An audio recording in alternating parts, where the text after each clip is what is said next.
The people hit so hard by Hurricane Sandy, 102 days after that blow, in the bullseye again. As one survivor of Sandy said today, it's as if Mother Nature is mad at us. And ABC's Ron Claiborne is there in the Rockaways tonight. Ron.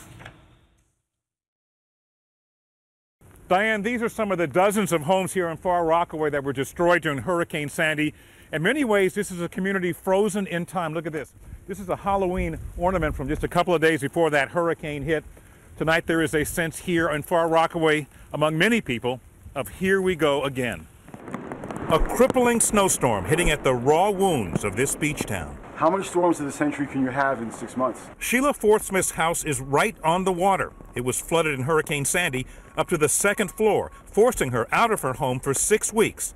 Tonight, she is staying put. It's a little disheartening that we're getting just hit and hit and hit. For some, like Lisa Jackson, who was buying ice and gasoline for her generator, it was a lesson learned the hard way. I was prepared for 3-4 days. I wasn't prepared for a month. But in the Rockaways, just getting provisions isn't easy.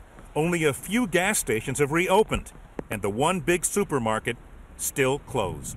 My brother called me this morning and said, "What's next? Pestilence?"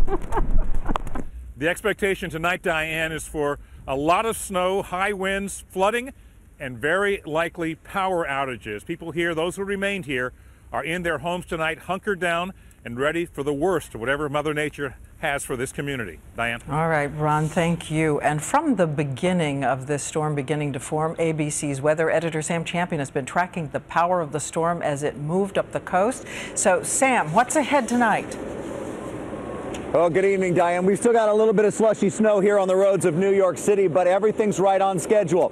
We're watching this injection of cold, wintry air get into this moisture of the southern section right now. Now, the intensification of this storm, you can see those are the thunderstorms that are just offshore off of Long Island. We've had reports of thunder snow, which would indicate the intensification of this storm already beginning slightly right on Long Island. And we think it gets worse closer to the midnight hour, lasts at its roughest and toughest up until 4 a.m. And we have blizzard conditions for just about the same duration of that.